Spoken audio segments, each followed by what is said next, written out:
It's now my pleasure to introduce Emmy Award-winning MSNBC Chris Hayes. Host of All In with Chris Hayes, he is known for his clarion voice on issues of the day. He is an editor-at-large at The Nation and has had essays, articles, and reviews published in the New York Times Magazine, Time Magazine, and The Guardian, among others. He has had fellowships at Harvard University's Edmund J. Safra Foundation for Center for Ethics, the New American Foundation, and In These Times, a magazine advancing democracy and economic justice. In his new book, A Colony in a Nation, Chris argues that racial parity hasn't improved in this country since the late 1960s.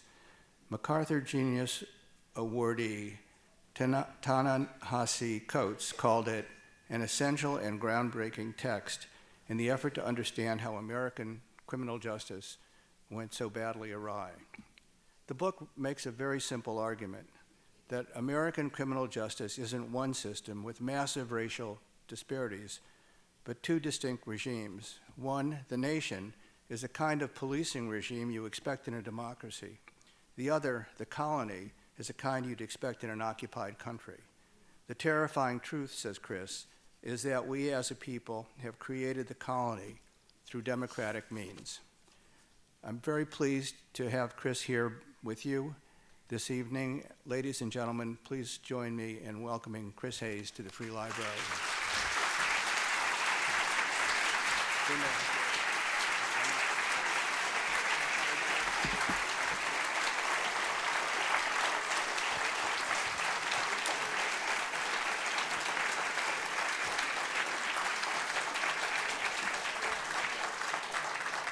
Hello, Philadelphia. How are you? Good. Thank you for being here tonight. This is the third event I'm doing on the tour for this book, and it's the first one where I'm just up here solo. So we'll be trying out some new material tonight. It is a little like stand-up. Like you work different rooms. You see what your applause lines are. And I want to thank you for being here. I want to thank the Philadelphia Free Library for hosting me. I thought what I would do is talk for about 30 minutes and then take questions. And I thought that I would start by talking about a little bit about how I came to write the book and the process that got me to ultimately find myself making the argument I found myself making. When I was in Ferguson reporting on the aftermath of the shooting death of Michael Brown and the protests, there was a kid who pulled up his smartphone in a parking lot, and he showed me a video. The video was of some friends of him from the night before. It's on YouTube right now. I describe it in the book. You could go watch it tonight when you get home. It's a few young black men in a front yard having a cookout on a summer night, and they're drinking out of those red Solo cups that all of us have enjoyed at various times in our life. And you begin to see in the sort of hazy fog of a poorly focused iPhone in the background, this menacing squadron of individuals walking down the street. And as they come into focus, someone starts narrating, they're coming towards us, they're coming towards us. And the camera starts to zoom in, and you see that it's police in riot gear in a kind of wedge formation. And they're wearing that riot gear that you've seen on the news that looks like it was designed by like a Marvel comic author to like intentionally to be like a supervillain. The kind of V chest and the bulges at the knees and the bulges at the arms, all black. And they're walking in this kind of oddly laconic way. And they're going like this with their batons, strolling. And a voice from the police car whose whirling blue lights are flashing behind them begins to instruct these young men who are in the front yard of their house to get inside. It says, get inside. And these young men start to get agitated, and they turn towards the police and they say, hands up, don't shoot, we're in our yard. This is my house, this is my property. And the police says again to get inside. And they get a little more agitated. And one of them yells out again, we're just in our yard. And the police get closer as you see them come down the street, and then there's thump, and a tear gas canister is fired into the yard. And everyone ducks for cover. There's this sort of jarring smokiness. The camera phone comes up again, and you can see that people are cleared. There's a sort of chaos. The police are much closer, but they're also far enough back so they're not getting hit by the tear gas. And the owner of the home is apoplectic, absolutely livid, screaming. He has to be restrained. Fuck that. This is my house. This is my property. Fuck that. And his friend comes and restrains him. At the very end of the video, the person who has been narrating this entire thing turns to look into the camera and he says, "Why do you think we say fuck the police?" Shit like that. So I saw that video in a parking lot that was shown to me while I was in Ferguson doing reporting on Ferguson, and I watched that video over and over again because it seemed like there was so much there. And the thing that I kept thinking about was, well, can you do that in America? Legally, can you tell someone to get off their own yard? Can you fire a tear gas canister at someone that's doing nothing more menacing than drinking a red Solo cup out of their front yard? And at some level, the answer is yes, because they did. And I thought about that moment, and I thought about the Gadsden flag. The Gadsden flag is that yellow flag that has been adopted by the Tea Party and conservatives. It's the snake coiled up like this with the hissing tongue. It says, "Don't tread on me." And I thought to myself, man alive, if there is a "don't tread on me" moment that I have ever seen in my years of reporting, it's this moment.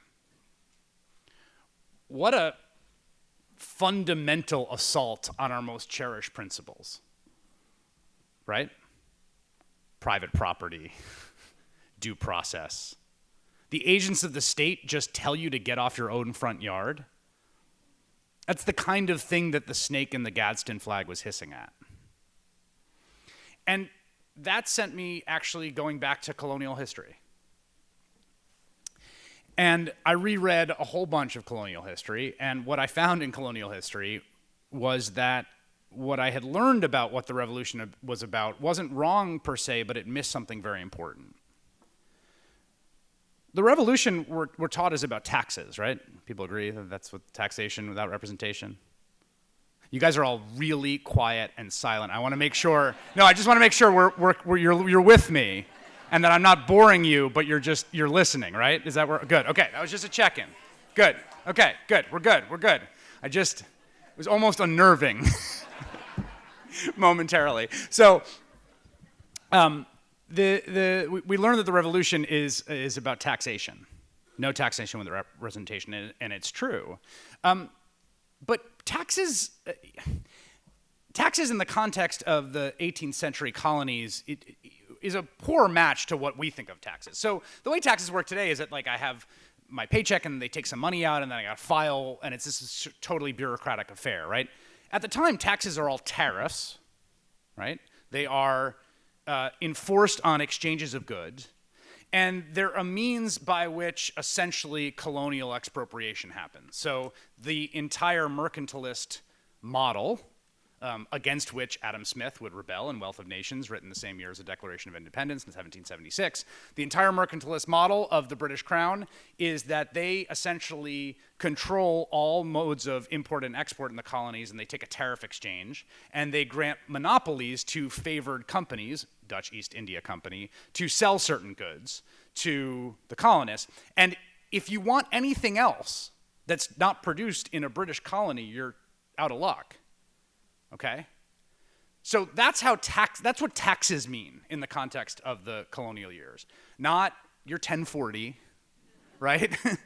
Not your sales tax, although a little more similar to sales tax, but import, export, duties, and tariffs, and they are enforced by customs agents. Now, this system creates massive incentives for a black market. Okay? For instance, a thing I learned while doing the research of this book is that America was basically the rum capital of the world. Okay? That was the lifeblood of the economic activity of the colonies was rum. Distilleries all over the place. In fact, rum was an incredibly useful method of exchange. It almost became like gold because rum could be put in barrels and shipped across the sea to Africa and used to pay for slaves. It was a key part of the entire triangle trade. And essentially all of the rum in the US was made illegally.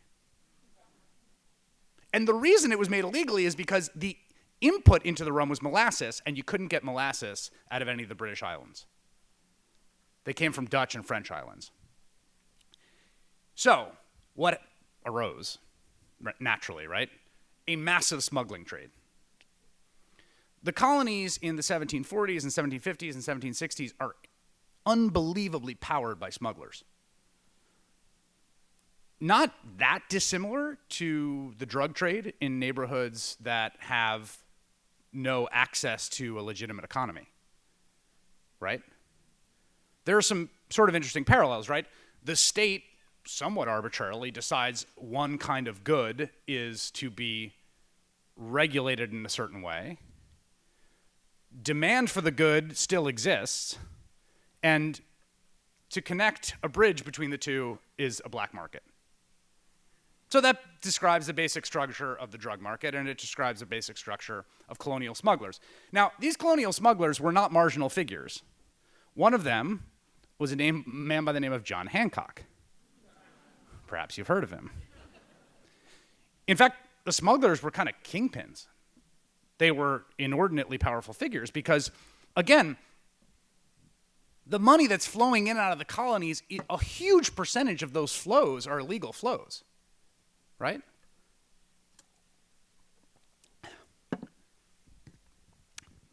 In the 1760s, there is the French Indian War in the US. And it is a disaster for the crown. It is expensive. George Washington cuts his teeth as a soldier and commander of men, gets his butt kicked. And afterwards, the crown has a problem, which is that they're in tremendous debt. So what do they decide to do? Crack down on tax evasion. Okay?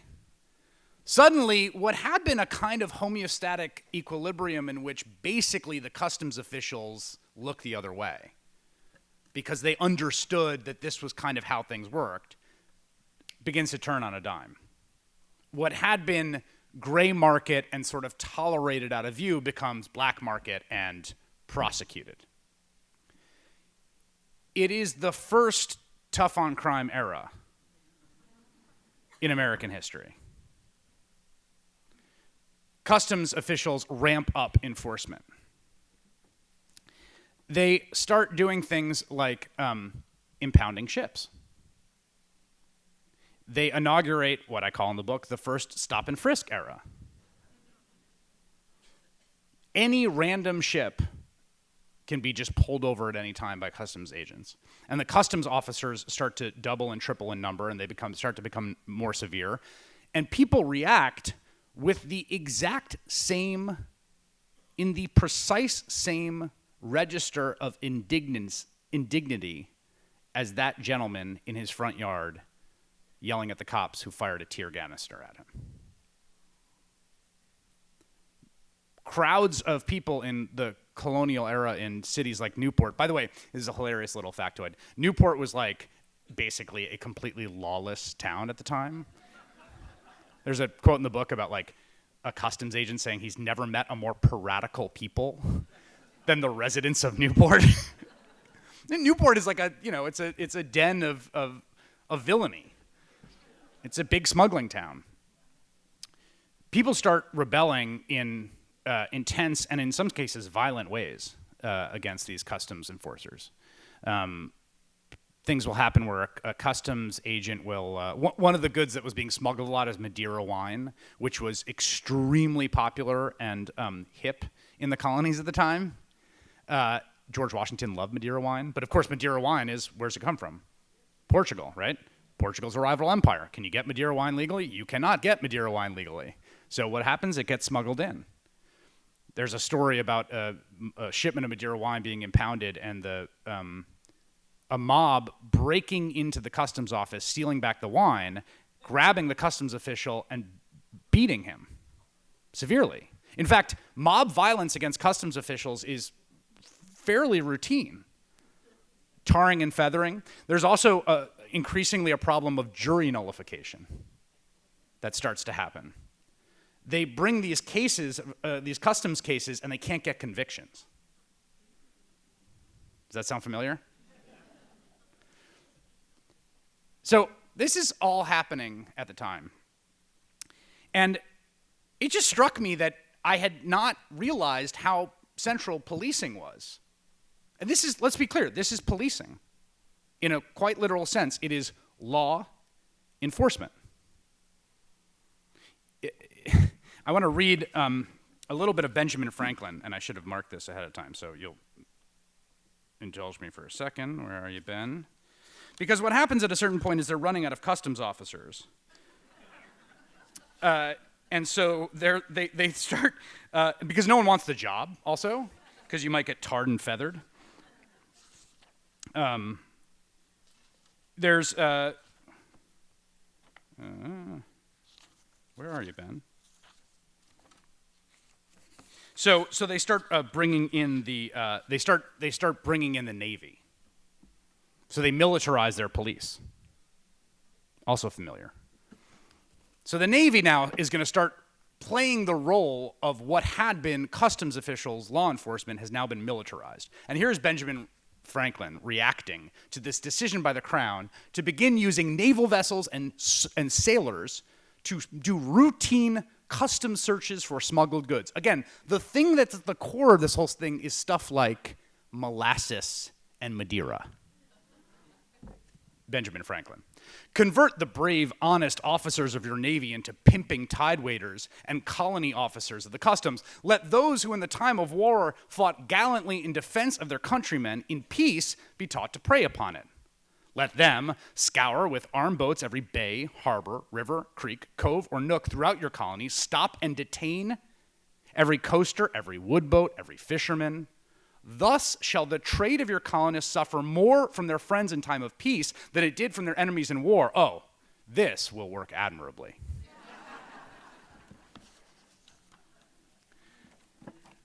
There is a line in the Declaration of Independence that I had never noticed until I wrote this book. And it's a line from Thomas Jefferson. And he is complaining about all the indignities of the crown.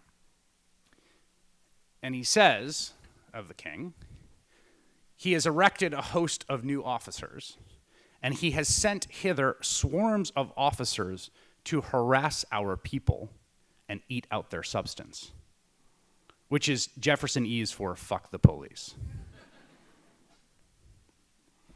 So this is our inheritance at some level as a nation about law enforcement, and it's reflected in the Fourth and Fifth Amendment. In fact, there's a huge rebellion in the colonies. The story of the Bill of Rights is obviously a very complicated one. There's a great book by Akhil Amar on it. I would recommend to you if you want to read it. But basically, the Constitution comes back and everyone looks at it and says, well, wait a second. All the stuff that we hated about the British Crown, it seems like this government can do. And so that's how you get the First Amendment and you get the Fourth and Fifth and unreasonable search and seizure, right? So I started reading about all this, and I had come away from Ferguson really with that sort of Gadsden flag moment on that front lawn. And I started reading. There's a great book about America called Smuggler Nation by Peter Andreas, who's a professor up at Brown.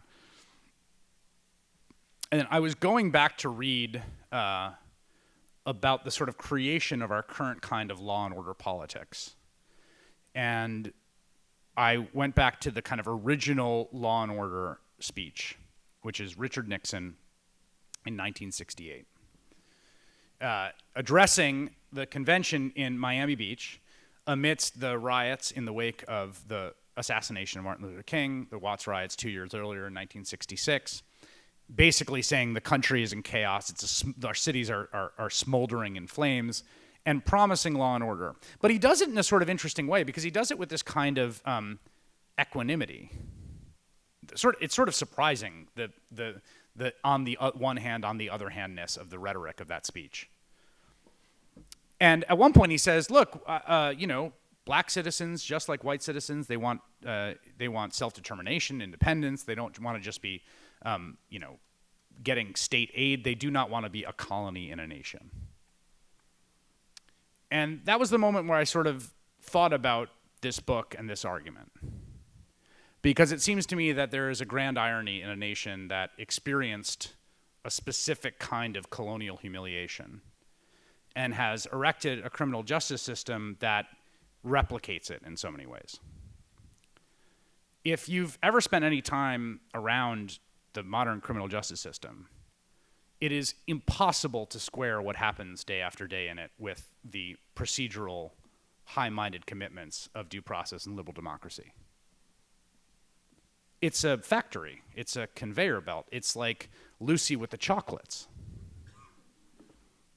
It's a machine that just brings bodies in and processes them all day, every day, grinding on. The notion of trial by jury is a joke. We don't have jury trials in America. I mean, we do, but they're a vanishingly small part of the system. If you had to generalize about what happens in the criminal justice system, it is that people plea. Plea bargains, by the way, did not exist at the time of the founders, I should note. And in some deep sense, we democratically have created this system.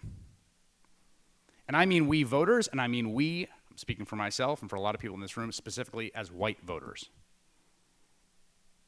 We have voted to put people under lock and key. The story of how America built the largest prison system in the world and the policing regime it has is not a story of some nefarious special interest making a backroom deal. There are lots of stories you can tell about lots of areas of policy in which that's true. The bankruptcy bill was not the product of any great big democratic movement. That was a backroom deal cut by special interest in banks. Law and order politics are different. In the 1960s, as crime rose in this country, and it rose in a sort of shocking way, our inheritance of colonial rebellion also exists side by side with an inheritance of white fear. And that white fear is it's the origin story of this country. The very first diary entry by the captain who lands at Jamestown is, "The savages set upon us and attacked us." And the experience of the settlers, and the experience of the frontier, and the experiences of the planter patriarchs of the South is an experience in which the conqueror themselves is constantly beset by a certain kind of terror. If you're living on the frontier a day's ride away from the Comanche, in some senses, you have won. You are the conqueror. You have taken their land. But always in the back of your mind, there's the idea that you have to look over your shoulder. Southern papers at the time were filled with stories of slave revolt. They were meant to, and probably did, terrify the slaver class. Now, it seems morally perverse, correctly, to linger on the fear of the settler, of the planter patriarch, of the conqueror, because that's not the moral fear, that's not the fear that we should take moral concern with. The moral concern we have, right, is with the victims of those people. But as a descriptive matter of a driving inheritance we all share, a deep socio-emotional thing that we have been handed down, that kind of fear is deep in our cultural and political DNA. And when crime started to go up, there was a class of political leaders and civic leaders who, in this kind of call and response of white fear, essentially laid out an argument embodied by Richard Nixon, which is that the problem is the disordered quadrants. The problem is we have been too tolerant of those people, and we need to put them under lock and key. We need to order them. We need to contain them and control them. And if we do that, then we, the people who are sitting here, get to have liberty, safety, and security. I think a lot about how it was. Wow, already 6:30, look at that.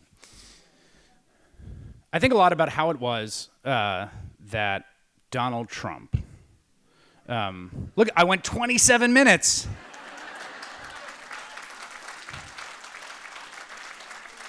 Thank you. Give our brother some love.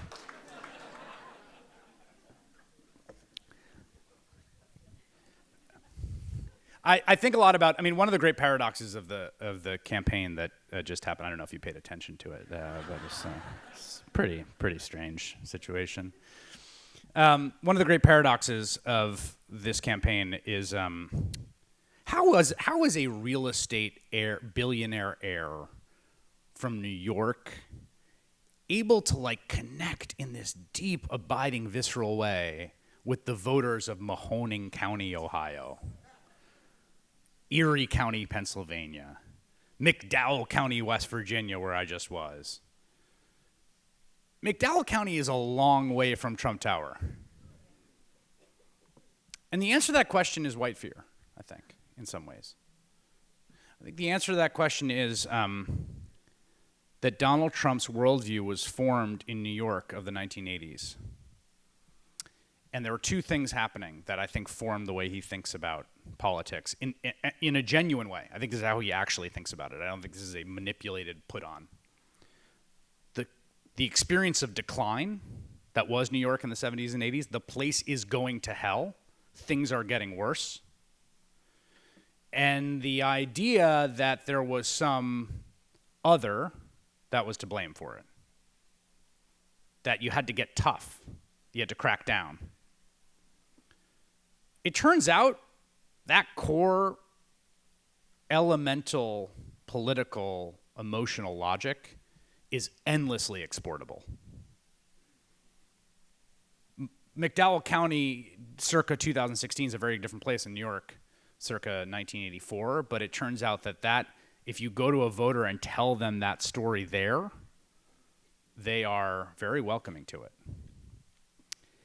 And I think the reason I wrote this book and the reason that connection is important is that the project of this book is to get us as voters and as citizens to think about what role we play in constructing this system. There are all sorts of incredible scholars in the Q&A, I'll talk about some of them, who have great solutions programmatically. There's a great book on policing by Barry Friedman called Unwarranted. Project Zero has done some really interesting stuff. Before we get to these sort of programmatic solutions, to me, the prior first step is to take that emotional response about law and order, about what we preserve for ourselves and who is the cause of disruption, and recognize when people are talking to it, and recognize that it's some part of our brainstem in all of us. It's not just like those bad people over there in McDowell County. Like, I lived through New York City that elected Rudy Giuliani. And let me tell you, a lot of white liberals voted for him because he was running from that same playbook. So the book, which I hope you'll read, sort of the whole idea here, in case that wasn't clear, is an attempt. The rhetorical project of the book is an attempt to disrupt the easy way that call and response connects to our brainstems. Thank you for your talk. So many people, particularly black and brown people, have their first encounter with the criminal justice system via an encounter with the police. They encounter someone from the police and then they're entered into this cruel criminal justice system, after which they're disenfranchised on so many levels. Specifically, a political level, their voting rights are taken away. So can you talk about the institution of police as it stands in relation to the very idea of democracy itself? Right. This is a core part of what the system's doing, which is that it's sort of rendering people not citizens in certain ways.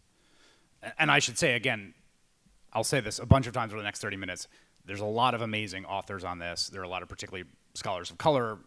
Michelle Alexander's argument for the new Jim Crow is particularly germane here that I would recommend folks read.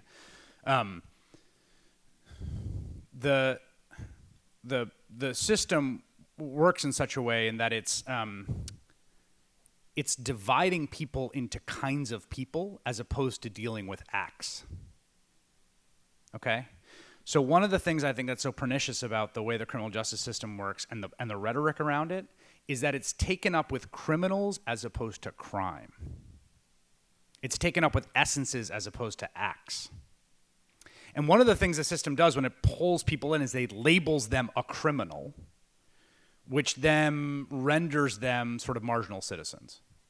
And I have a friend who's a law professor at Yale University named Isa Kohler-Hausman, who has an incredible article, and she's writing a book about this, in which she did the sort of most groundbreaking empirical work on the misdemeanor courts of New York City as a result of broken windows and quality of life, right? So we're talking like the lowest level offenses. And by lowest levels offenses, I mean selling M&Ms on the subway. That's like you get a ticket. And her whole point about how this court system, which was very small before the sort of implementation of broken windows and quality of life policing under Giuliani, expands massively, right? And her whole point about how these courts function is they don't function in any recognizable form like the criminal courts that were taught in criminal procedure, which is to establish the facts and divine guilt from innocence. They're not actually concerned with that in a way. What they're concerned with doing is stamping people as the kinds of people who will show up to a summons and those who won't. Right? They're sorting people into the kinds of people whose lives are ordered enough that they could show up to the summons and get the thing kicked off, and those who don't show up for whatever reason, and now they have a warrant and a court date. So there's all kinds of ways that the criminal justice system is operating in which it's not trying to get to the bottom of what happened, right? It's sorting people into these different categories, and the category of criminal is a category of marginal citizenship and a category that is disproportionately people of color. You said that this wasn't like the backroom deals relating to the banking situation. Could you talk then a little bit about the privatization of prisons and how that fits in? Yeah. So I get this question a lot, and let me say that I think private prisons are terrible. I think they're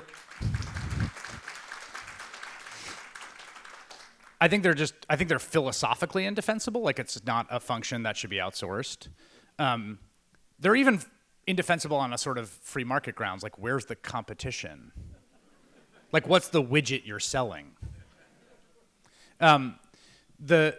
So they're a bad idea and they're bad. And Corrections Corp of America, which a la Philip Morris has like rebranded itself. Do people remember what the new name is?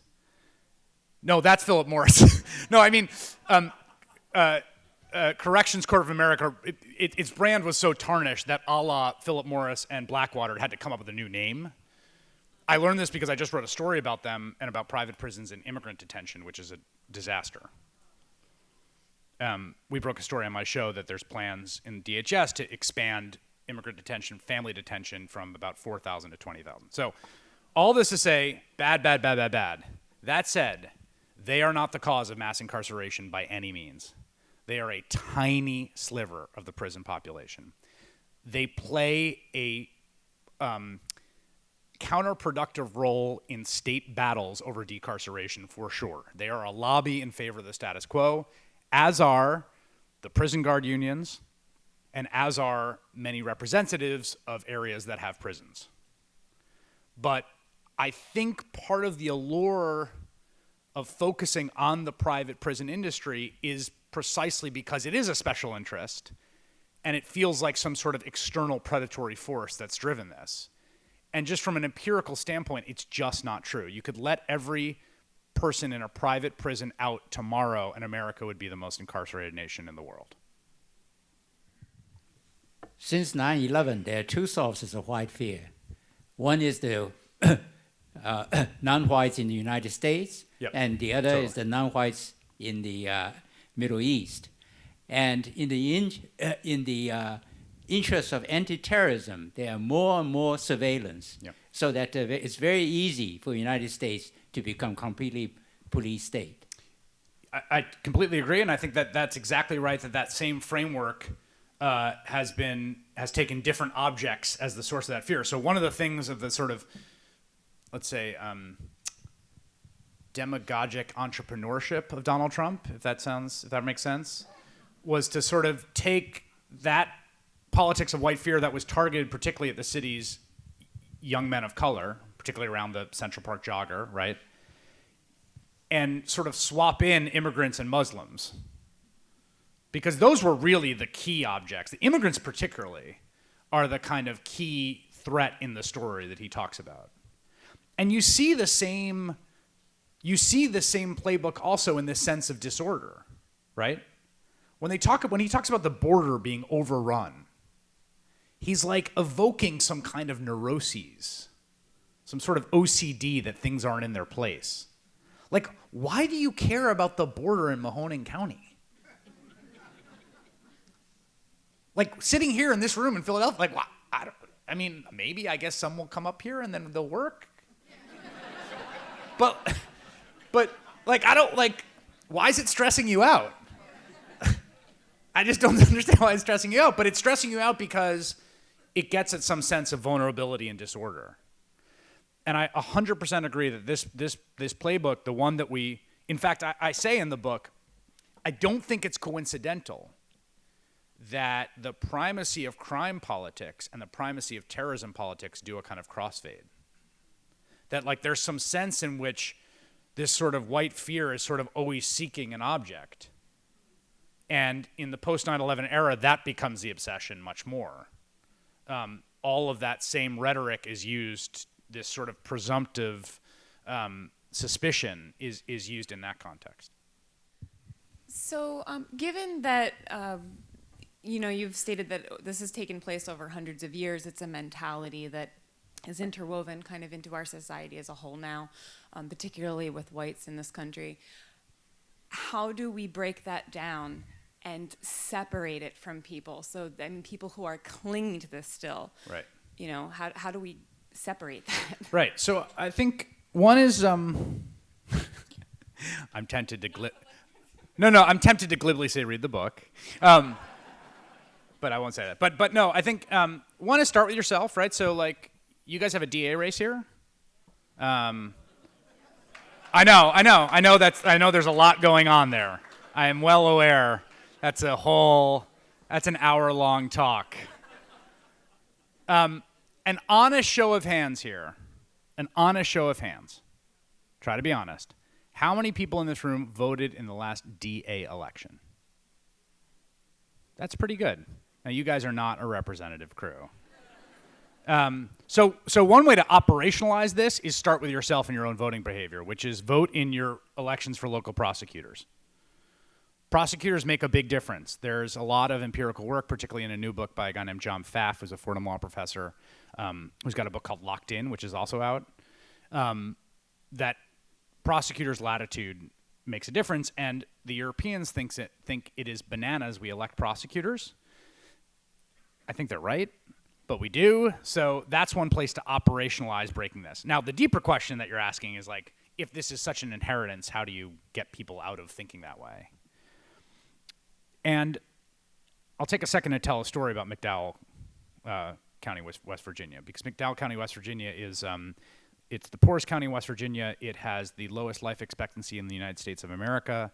It has the highest rate of drug-induced deaths in the entire country, and the rate of drug-induced deaths in 2015 in McDowell County was 141 per 100,000. The context of that is that the highest the homicide rate ever got in New York City was 30 per 100,000. People are ODing at a rate almost 5 times what they were being murdered at in New York City at the peak of the crime years. McDowell County has seen an enormous decline in population. It went for Barack Obama in 2008, and it went for Donald Trump by 50 points in 2016. McDowell County shares a lot of features with a lot of counties around the country that are counties that are predominantly white and are experiencing social crisis, opioid epidemic, and material decline in standards of living. And I think there is a question about how the experience of that is going to play out. Raise your hand if you have someone in your life that you love that is an addict.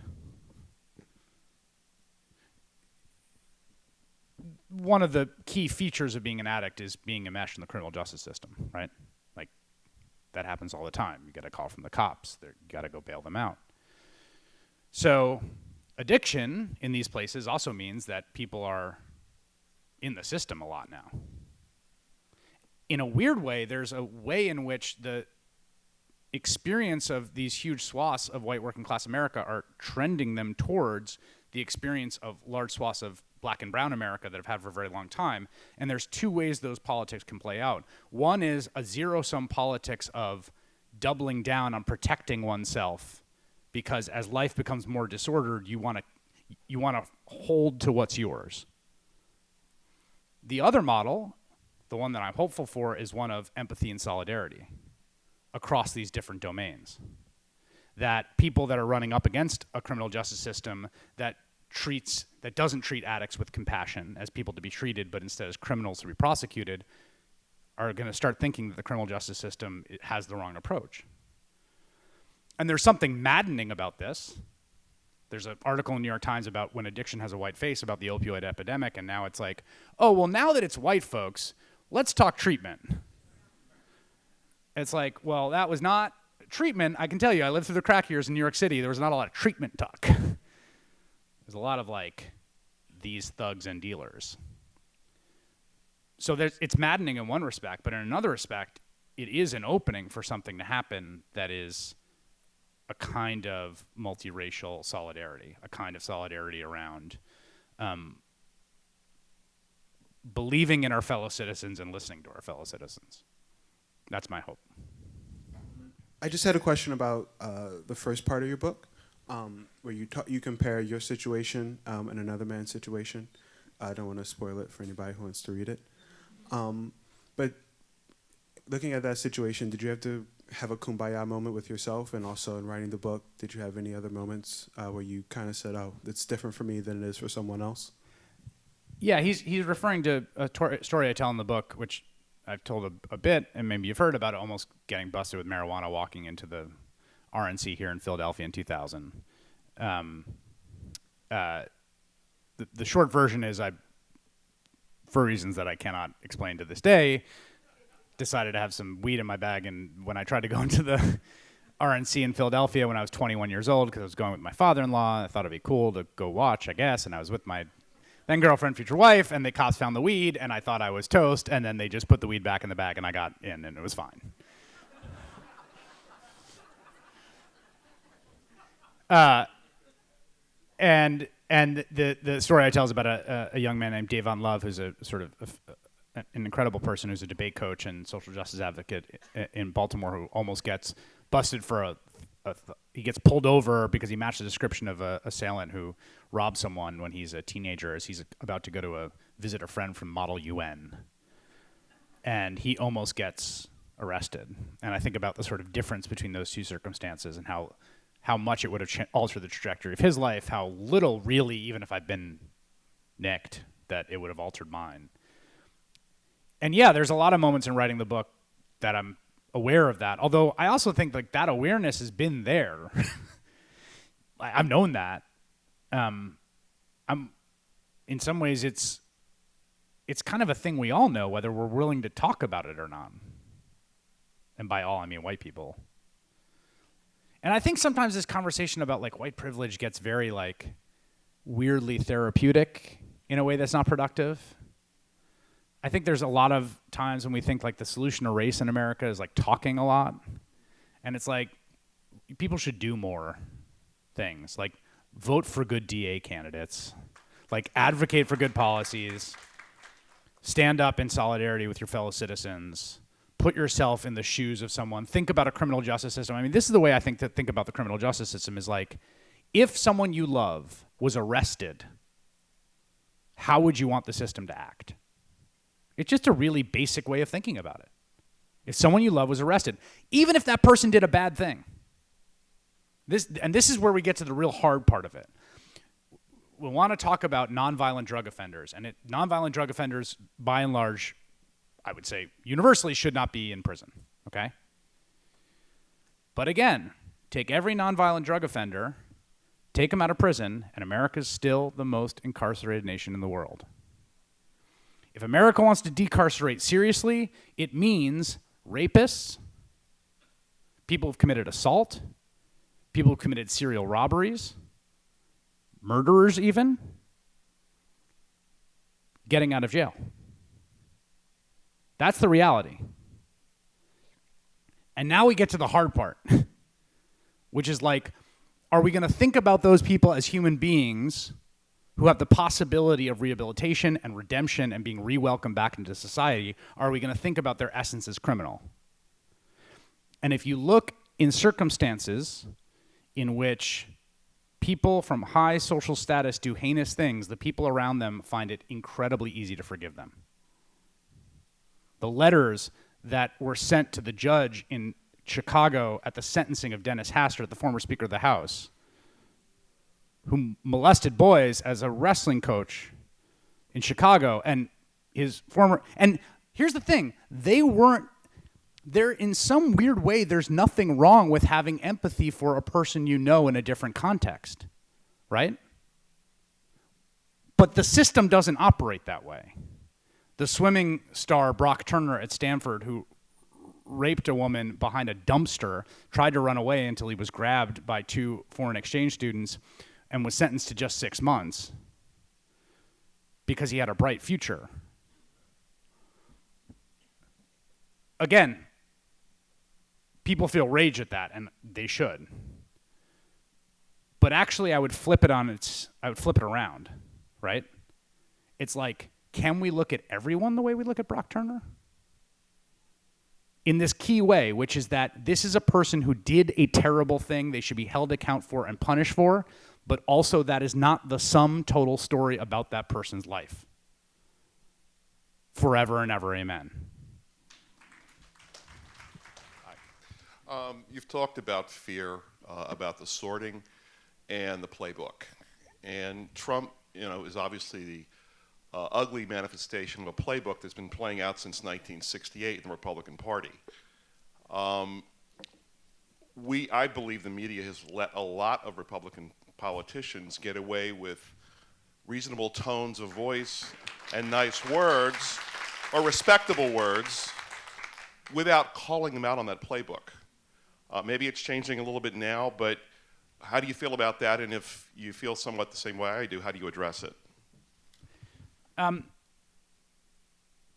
I think that there is a desire to talk about Donald Trump as if he's entirely unconnected from all the politics that came before him. Like he dropped in from Mars.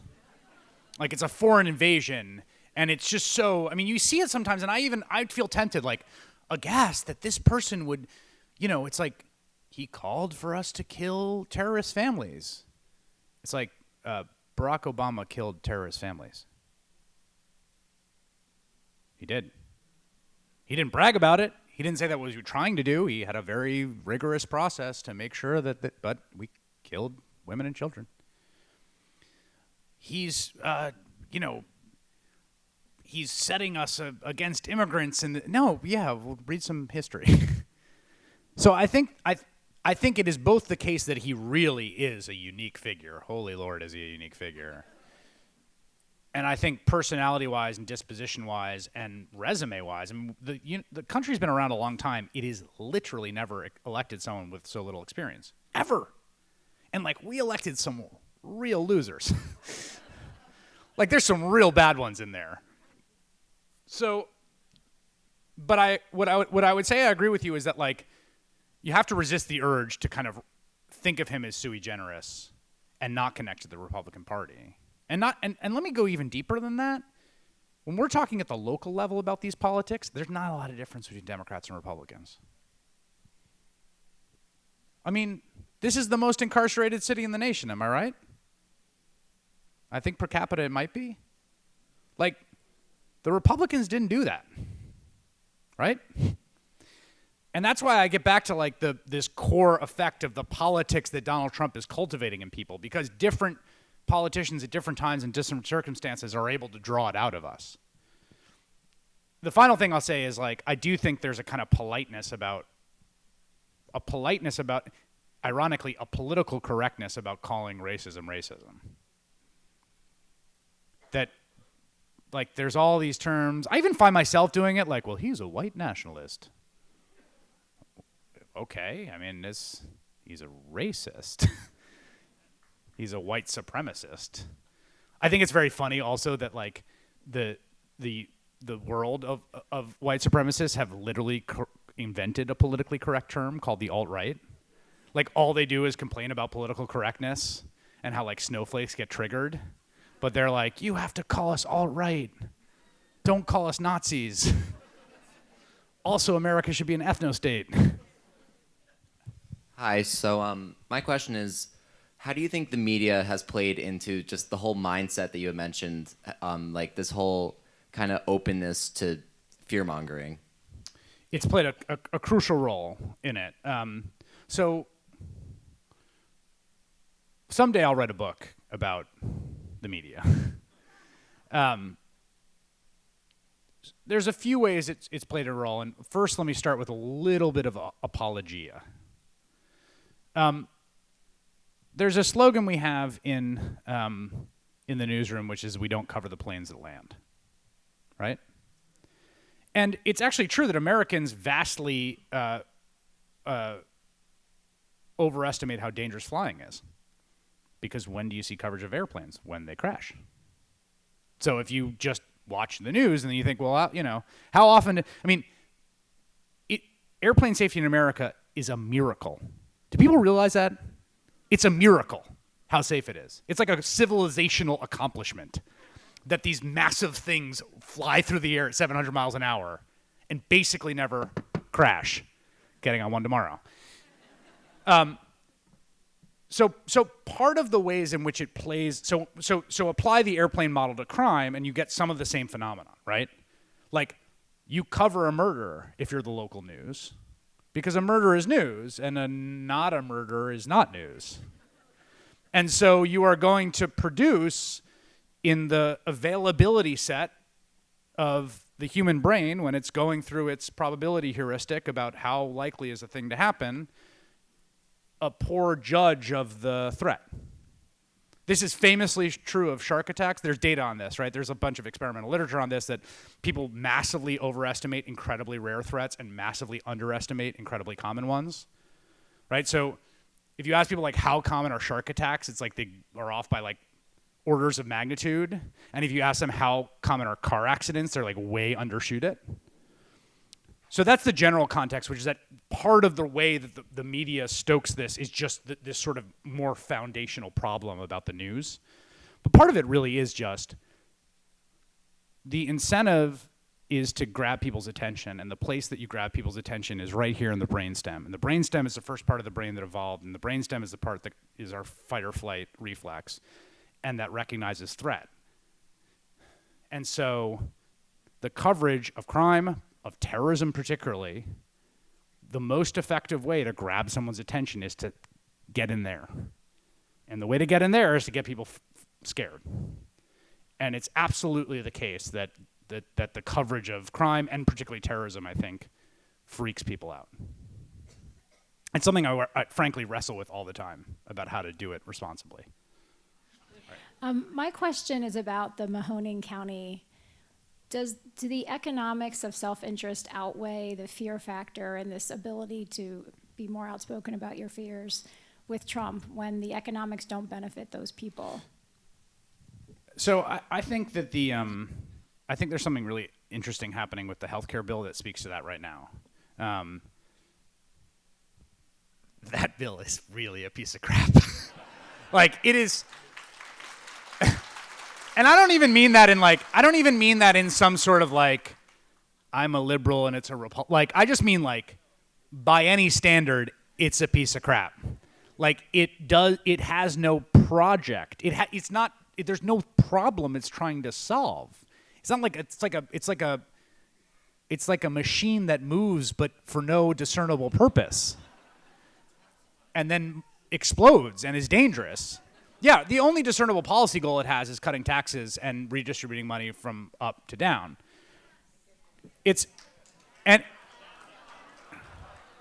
From down to up, right, yeah. You see, like, my impulse is so ingrained of how I want to redistribute things. So I was in McDowell County, and people don't want their Medicaid cut. And actually, look at the job approval of this president. All of the crazy things that happened in the first 55 days do very little.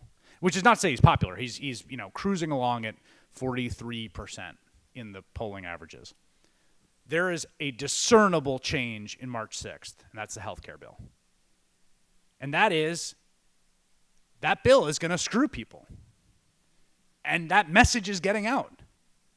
People have loved ones who use Medicaid. Like, they don't want to see that go away. 48% of McDowell County is on Medicaid. Like, good luck. Yeah, they sure did. And good luck, McDowell County. So I actually think that, like, in a strange way, the economic interests are carrying the day a little bit on this healthcare bill. All right. I just want to start off saying, love your show. Watch it every night. Thank you. You, Rachel, and Lawrence, don't get better. I just want to say, from a black point of view, it's kind of hard to trust the system when you see, say, like a kid, an affluent white kid, kill somebody with his car, and then say he didn't know any better. And then we look and say, if I crash my car, I'm going to jail. You see Dylan Roof kill those people the way he did, and the cops take him to go get something to eat. That makes absolutely no sense, and it gets no trust from people like myself. By the way, who've never been to jail, get up, go to work every day of my life, so don't mistake that part. So I'm just saying, the system, it breaks down trust at every level. That needs to be worked on. I 100% agree. I 100% agree, and I think that a huge part of the reason that I talk about it being like colonial occupation is because there's no legitimacy behind it. Like, it just doesn't, the police do not seem legitimate. Legitimacy is like a core part of having a functioning and thriving liberal democracy, that the state doesn't act in these arbitrary and capricious ways. And it sure seems totally illegitimate, arbitrary, and capricious a whole heck of a lot of the time. And I think that's just totally toxic. It's insidious. It's also insidious, like, this is a thing that lots of people talk about, and Jill Leovy in this great book, Get Aside. It makes, like, solving murders also impossible. Like, who the hell is going to go talk to the cops? I mean, one of the things in the Patterns and Practices report, by the way, the Patterns and Practices report for Baltimore, Ferguson, Cleveland, and Chicago, they are all online. They are not that long. They are shocking documents, absolutely shocking documents you should take the time to read.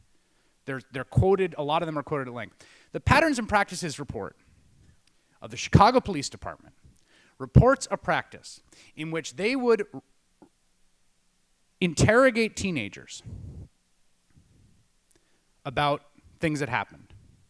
And if the teenagers, 16-year-olds, did not talk to the cops, they would take that teenager and they would drive them to rival gang territory and they would drop them off.